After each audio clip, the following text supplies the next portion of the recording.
नमस्कार साथियों, मैं अनीता श्रीवास्तव आपका हार्दिक अभिनंदन करती हूँ।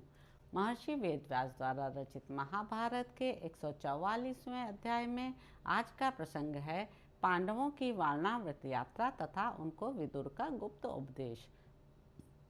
वैशंपायन जी कहते हैं, जन्मेजय वायु के समान वेगशाली उत्तम घोड़ों से जुते हुए रथों पर चढ़ने के लिए उद्यत हो उत्तम रथ को धारण करने वाले पांडवों ने अत्यंत दुखी से होकर पितामह भीष्म के दोनों चरणों का स्पर्श किया। तत्पश्चात राजा धृतराष्ट्र, महात्मा द्रोण, कृपाचार्य, विदुर तथा दूसरे बड़े बूढ़ों को प्रणाम किया। इस प्रकार क्रमशः सभी वृद्ध कौरवों को प्रणाम करके समान अवस्था वाले लोगों को हृदय से लगाया। फिर बालकों ने आकर पांडवों को प्रणाम किया। इसके बाद सब माताओं से आज्ञा ले उनकी परिक्रमा करके तथा समस्त प्रजाओं से भी विदा लेकर वे वारणावृत नगर की ओर प्रस्थान हुए। उस समय महाज्ञानी विदुर तथा कुरुकुल के अन्य श्रेष्ठ पुरुष एवं पूर्ववासी मनुष्यों से कातर हो नरश्रेष्ठ पांडवों के पीछे पीछे चलने लगे।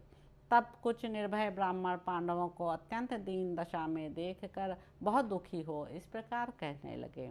अत्यंत मंद बुद्धि कुरुवंशी राजा धृतराष्ट्र पांडवों को सर्वथा विषम दृष्टि से देखते हैं।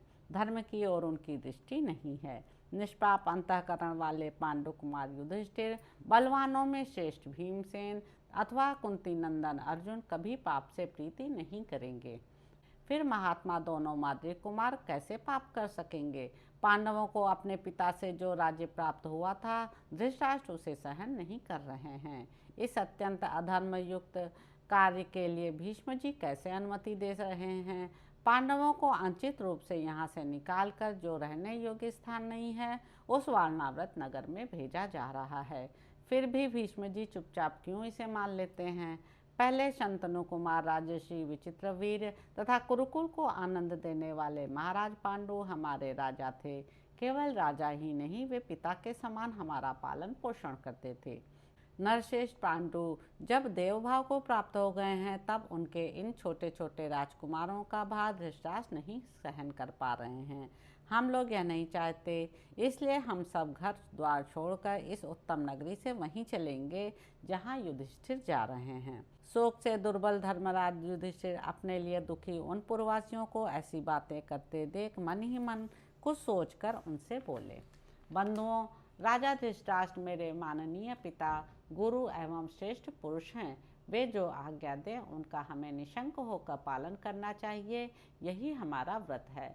आप लोग हमारे हित चिंतक हैं, अतः हमें अपने आशीर्वाद से संतुष्ट करें और हमें दाहिने करते हुए जैसे आए थे वैसे ही अपने घर को लौट जाएं।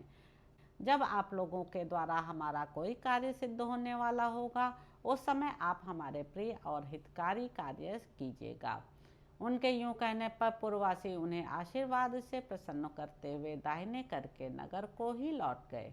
पूर्ववासियों के लौट जाने पर सत्य धर्म के ज्ञाता विदुर जी पांडव श्रेष्ठ युधिष्ठिर को दुर्योधन के कपट का बोध कराते हुए इस प्रकार बोले। विदुर जी बुद्धिमान तथा मूढ़ मिलेच्छों की निरर्थक सी प्रतीत होने वाली भाषा के भी ज्ञाता थे। इसी प्रकार युधिष्ठिर भी उस मिलेच्छ भाषा को समझ लेने वाले तथा बुद्धिमान थे। अतः उन्होंने युधिष्ठिर से ऐसे कहने योग्य बात कही जो मिलेच्छ भाषा के जानकार एवं बुद्धिमान पुरुष को उस भाषा में कहे हुए रहस्य का ज्ञान करा देने वाली थी, किंतु जो उस भाषा के अनभिज्ञ पुरुष को वास्तविक अर्थ का बोध नहीं कराती थी। जो शत्रु की नीति शास्त्र का अनुसरण करने वाली बुद्धि को समझ लेता है, वह उसे समझ लेने पर कोई ऐसा उपाय करे जिससे वह यहाँ शत्रुजनित संकट से बच सके। एक ऐसा तीखा शस्त्र है जो लोहे का बना तो नहीं है परंतु शरीर को नष्ट कर देता है। जो उसे जानता है, ऐसे उस शस्त्र के आघात से बचने का उपाय जानने वाले पुरुष को शत्रु नहीं मार सकते। घास फूस तथा सूखे वृक्षों वाले जंगल को जलाने और सर्दी को नष्ट कर देने वाली आग विशाल वन में फैल जाने पर भी बिल में रहने वाले चूहे आदि जंतुओं को नहीं जला सकती। यूँ समझकर जो अपनी रक्षा का उपाय करता है वही जीवित रहता है। जिसके आंखें नहीं हैं वह मार्ग नहीं जान पाता, अंधे को दिशाओं का ज्ञान नहीं होता और जो धैर्य खो देता है उसे सद्बुद्धि नहीं प्राप्त होती। इस प्रकार मेरे समझाने पर तुम मेरी बात को भली भांति समझ लो। शत्रुओं के दिए हुए बिना लोहे के बने शस्त्र को जो मनुष्य ग्रहण कर लेता है, वह शाही के बिल में घुसकर आग से बच जाता है। मनुष्य घूम फिर कर रास्ते का पता लगा लेता है, नक्षत्रों से दिशाओं को समझ लेता है, तथा जो अपनी पांचों इंद्रियों को स्वयं ही दमन करता है, वह शत्रुओं से पीड़ित नहीं होता है। इस प्रकार कहे जाने पर पांडु नंदन धर्मराज युधिष्ठिर ने विद्वानों में श्रेष्ठ विदुर जी से कहा, मैंने आपकी बात अच्छी तरह समझ ली। इस तरह पांडवों को बारंबार कर्तव्य की शिक्षा देते हुए कुछ दूर तक उनके पीछे पीछे जाकर विदुर जी उनको जाने की आज्ञा दे उन्हें अपने दाहिने करके पुनः अपने घर को लौट आए। विदुर, भीष्म जी तथा नगर निवासियों के लौट जाने पर कुंती अजातशत्रु युधिष्ठिर के पास जाकर बोली, बेटा, विदुर जी ने सब लोगों के बीच में जो अस्पष्ट सी बात कही थी, उसे सुनकर तुमने बहुत अच्छा कहकर स्वीकार किया था, परंतु हम लोग वह बात अब तक नहीं समझ पा रहे हैं। यदि उसे हम भी समझ सकें और हमारे जानने से कोई दोष ना आता हो, तो तुम्हारी और उनकी सारी बातचीत का रहस्य मैं सुनना चाहती हूँ। युधिष्ठिर ने कहा, माँ, जिनकी बुद्धि सदा धर्म में ही लगी रहती है, उन विदुर जी ने मुझसे कहा था, तुम जिस घर में ठहरोगे वहाँ से आग का भय है। यह बात अच्छी तरह जान लेनी चाहिए। साथ ही वहाँ कोई भी मार्ग ऐसा ना हो जो तुमसे अपरिचित रहे। यदि तुम अपनी इंद्रियों को वश में रखोगे तो सारी पृथ्वी का राज्य प्राप्त कर लोगे। यह बात भी उन्होंने मुझसे बताई थी और इन्हीं बातों के लिए मैंने विदुर जी को उत्तर दिया था कि मैं सब समझ गया।